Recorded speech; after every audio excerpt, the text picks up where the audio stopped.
Γίνεται όλο και πιο πολύπλοκη η ενέτη 2024, λίγοι είναι εκείνοι που εστιάζουν στη μεγάλη εικόνα.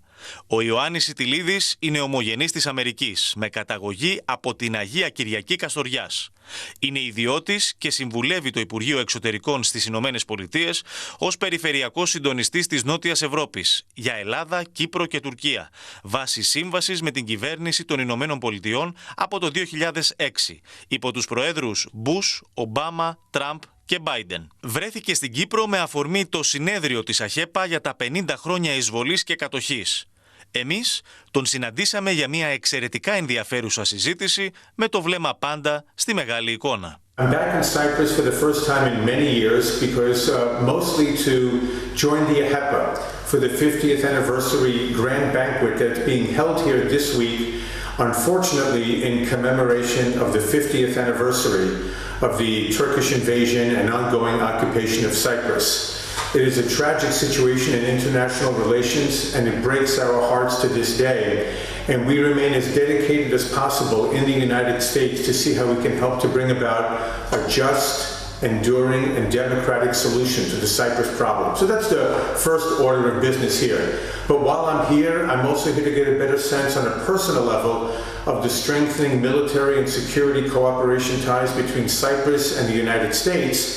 And we're seeing great things happening in this part of the world that I think will be very good for the people of Cyprus, for the economy of Cyprus, and for the security of Cyprus, as well as strengthening relations with the United States and with other European countries. Πώς βλέπει ο ίδιος με την υφαλιότητα της απόστασης την κατάσταση στο Κυπριακό?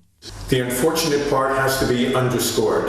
We don't see any significant daylight or possibility of a breakthrough in Turkish thinking about how to break the Cyprus issue logjam. As a matter of fact, in some ways, we think we've seen many steps taken backwards on the issue, coming from Ankara, from President Erdogan, and from this idea that we're beyond the federation proposal, one that the Greek Cypriots had made a major concession for a bi-zonal, bi-communal federation that's now off the table in favor of a supposed two-state solution, which is completely unacceptable on the Greek Cypriot side and for that matter to the international community. So I think we're going to have to see some type of a change on the Turkish side. I don't know that it'll take place while Mr. Erdogan is president of Turkey, and the question then becomes, are we preparing for a post-Erdogan Turkey with a different perspective on security, on energy cooperation, on economic cooperation, and to improve its own pathway to the European Union if that remains a serious objective for the Turkish government. Άρα, λύση του Κυπριακού μόνο αν φύγει από την εξουσία της Τουρκίας ο Ερντογάν? It seems that that's the case.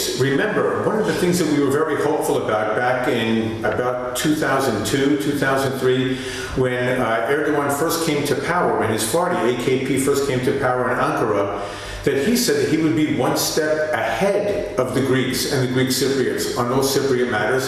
And it was Erdogan, ironically, who opened up the checkpoints between Cyprus and the occupied region. So those Turkish initiatives at the beginning were quite positive and quite welcome. And then we saw after the failure of the Annan Plan and then Erdogan expecting a different future for the Turkish Cypriot community, not receiving from the European Union, he's turned very hostile. He's become very difficult on this issue. And I think it's only hardened now with the discovery of these energy resources, Aphrodite, off the southern coast of Cyprus, and Turkey's desire to become more of a maritime power in the Mediterranean Sea. So we see a much more hostile and intransigent position on trying to bring about a solution to Cyprus, as well as the exclusive economic zone differences that we're seeing now between Turkey, Greece, and Cyprus in a three-way larger problem across the eastern Mediterranean.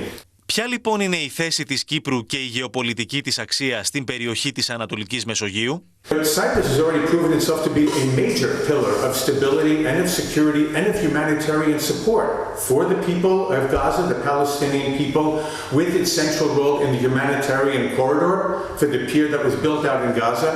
Unfortunately, that pier is probably not going to be an enduring structure, and so whether or not the Cypriots will be able to help provide for a naval maritime corridor to Ashdod or other ports in Israel to be able to feed and to clothe and to sustain the suffering people of Gaza, I think Cyprus has a very important role to play there. It's also been very important in terms of trying to promote stability with the extraction of evacuees from the Middle East when we've had wars between Israel and Hezbollah in the past. And I think also there's a very important dimension here that Cyprus enjoys very good relations with all the different parties in this part of the world. This is the most conflict-ridden part of the world, unfortunately, for the citizens of Middle Eastern countries. But Cyprus's ability to have better relations with Arab countries, with the Palestinian authorities, and with Israel places it in a very unique role of bringing together warring parties in a way that almost no other European country can. I think to a large degree, Russia is the country that we're most concerned with right now because Russia has had a historic presence in the Middle East. That was largely eliminated in the 1970s when Egypt came over to the pro-Western side. And we see now that Russia is back in a very menacing way in the Eastern Mediterranean, first by backing the Syrian government starting in 2015, and now the establishment of 49-year air and naval bases on the Tartus coast of Syria, on the Eastern Mediterranean, just a very, very short distance from here in Cyprus. Now we see that Russia is negotiating with the Libyan government to possibly establish a naval base just south of Crete, which would very much complicate US and Western and NATO naval operations in the Eastern Mediterranean. So Russia, I think, has been the main challenge to Western aims and goals here in the Eastern Mediterranean. And of course, Cyprus has had a very rich relationship, culturally, historically, religious ties, business ties with Russia that have been reformulated ever since the European Union sanctions on Russia for its invasion of Ukraine.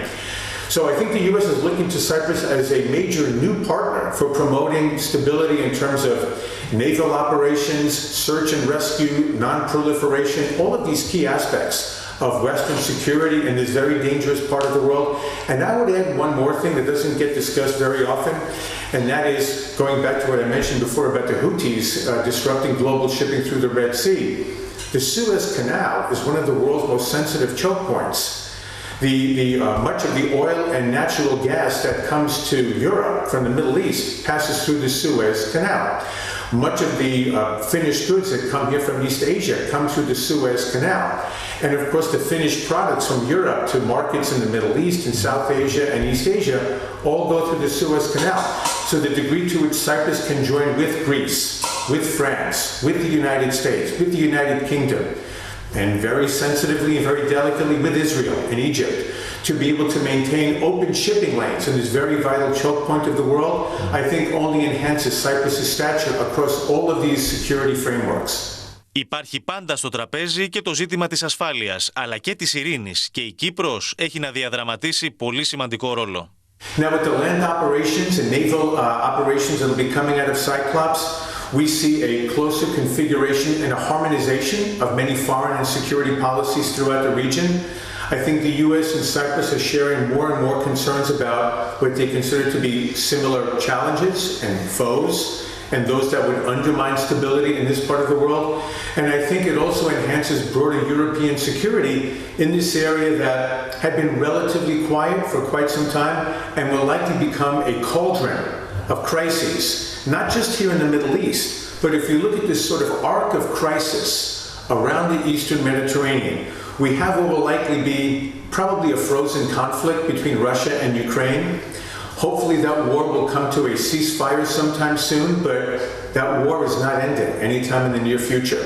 We have the possibility of a conflict between Azerbaijan and Armenia. If there's not a peace breakthrough, there could be an all-out war. We still have the civil war in Syria, which most of the international media has forgotten. Certainly in the United States we have. And so that remains a very important issue.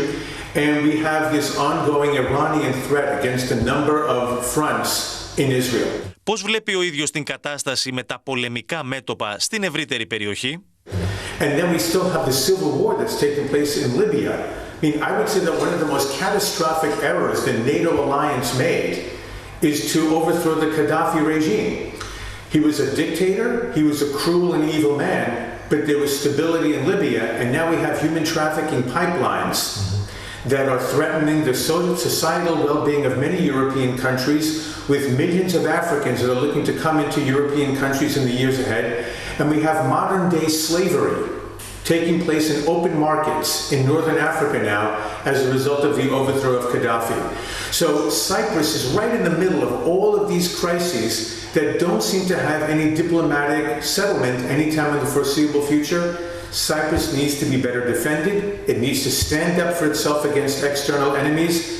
We could only imagine how much better a partner Cyprus would be if there were no Turkish occupation of northern Cyprus. And that remains the key to really allowing Cyprus to achieve its full potential as a security partner in the Eastern Mediterranean.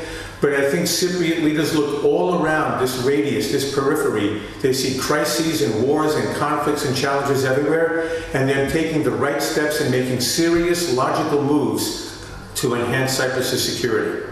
Αν είχε την ευκαιρία ο ίδιος να συμβουλεύσει τον πρόεδρο Χριστοδουλίδη, τι ακριβώς θα του έλεγε? I'm not sure that the president of Cyprus needs my guidance or my advice on anything. I think what you have here is a general sense of Cypriot civic leadership that recognizes it's not 1955, it's not 1960, it's not 1963, it's not 1974, it's not 1983, and it's not 2004. It's 2024. Cyprus has to proceed to the advancement of the Cypriot people, the citizens of Cyprus, those who have a stake in the future of this country, and make the best decisions for them domestically and in foreign policy, and to look to see where the Turkey issue is never diminished and remains at the forefront of the brighter future for the people of Cyprus, and to work with all of the regional partners who maybe can also help to lean on Turkey to do the right thing, not only for the people of Cyprus, but for the people of Turkey. Because every time Erdogan steps outside of Turkey and goes to a European capital, comes to Washington, he's hounded over the Cyprus issue.